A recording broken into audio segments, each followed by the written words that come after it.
جو حج یا عمرہ سے واپس آتے ہیں لوگ، کوئی 10 دن 20 دن 25 دن کے لیے جاتا ہے، واپس آتا ہے تو اس کی حالت دیکھنے والی ہوتی ہے۔ مدینہ چھوڑنا کتنا مشکل ہے۔ کوئی اگر حج کے لیے چلا جاتا ہے، وہاں پر کچھ دن گزار کر آتا ہے، تو اس حاجی سے پوچھئے کہ مدینے کو چھوڑنا کتنا مشکل ہے۔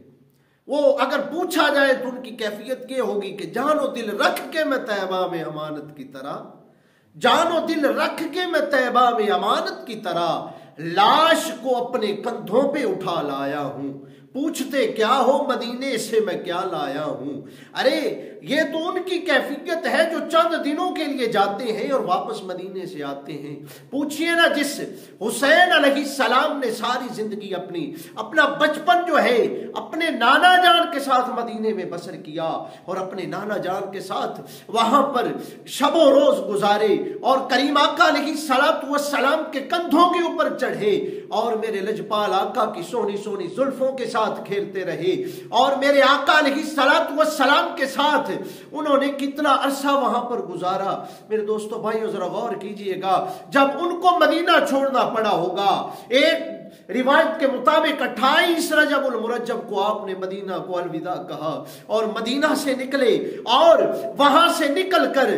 آج نکلے ہیں دین کو بچانے کے لیے، نانا کے اسلام کو بچانے کے لیے، اور محمد عربی کے کلمہ کو بچانے کے لیے نکلتے ہیں۔ میرے دوستو بھائیو ذرا غور کیجئے کہ یہ وہ قافلہ جو آپ علیہ السلام نے جب وہاں سے نکلنا چاہا، میرے آقا کی بارگاہ میں حاضری پیش کرتے ہیں، اور لجپال آقا کی بارگاہ میں عجز و انکساری کرتے ہیں، روتے ہیں نانا یہ وہی دیس ہے جہاں پر میں آپ کے ساتھ کھیلا کرتا تھا، جہاں پر میں نے آپ کے ساتھ بچپن کے دن گزارے تھے۔ نانا جان آج مجھے اپنی اماں جان کا روزہ بھی چھوڑنا پڑ رہا ہے، میرے بھائی حسن کا روزہ بھی چھوڑنا پڑ رہا ہے، آقا آپ سے بھی مجھے بچھڑنا پڑ رہا ہے، یا رسول اللہ علیہ وسلم میں آج آپ کے روزہ سے بچھڑ کر جا رہا ہوں۔ نانا آج میں اپنے روزہ سے آپ کے روزہ سے بچھڑ کر جا رہا ہوں۔ یہاں پر ایک لمحے کے لیے رک کر میں اپنے شیخ ابو النصر منصور احمد شاہ رحمت اللہ علیہ آپ کا ایک واقعہ کوٹ کرنا چاہتا ہوں کہ آپ کا ایک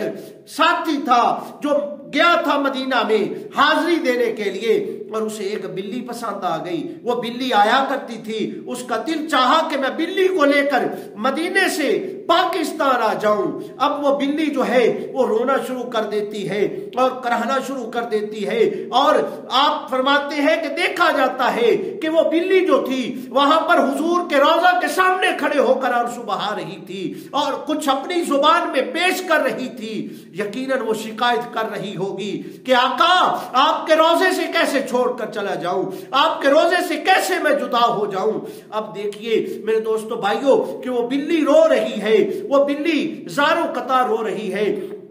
اور حضور علیہ السلام خواب میں تشریف لاتے ہیں اور فرماتے ہیں کہ میرے اس بلی کے ساتھ ایسا نہ کرو، اس بلی کو یہیں پر چھوڑ کر چلے جاؤ، اس نے شکایت کی ہے۔ میرے دوستو بھائیو بلی نے کھانا پینا چھوڑ دیا۔ اب دیکھیے کہ وہ بلی تھی، وہ ایک حیوان تھا، وہ ایک چھوٹا سا جانور تھا، لیکن میں قربان جاؤں جن کی نسبت مدینے سے ہو جائے، جن کی نسبت امام حسین علیہ السلام کی تو نسبت ہی میرے آقا سے تھی، امام حسین علیہ السلام کا تو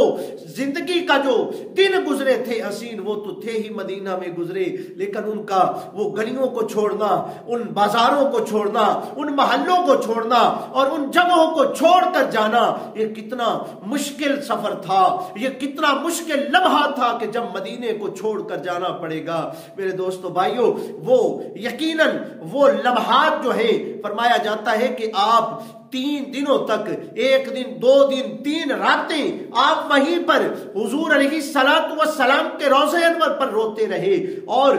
آنسو بہاتے رہے، اور اجازت طلب کرتے رہے۔ ایک دن 1 رات میرے آقا علیہ السلام خواب کے اندر تشریف لائے اور فرمایا میرے حسین اب تیرے کربلا جانے کا وقت آ رہا ہے، اب تیرا کربلا میں جانے کا وقت آ رہا ہے، اپنے نانا کے دین کو بچانے کا وقت آ رہا ہے، اپنی قربانی پیش کرنے کا وقت آ رہا ہے۔ اور آپ صلی اللہ علیہ وسلم کو جب خواب میں دیکھتے ہیں تو یقیناً عرض کیا ہوگا یا رسول اللہ کیا میں آپ کا وہی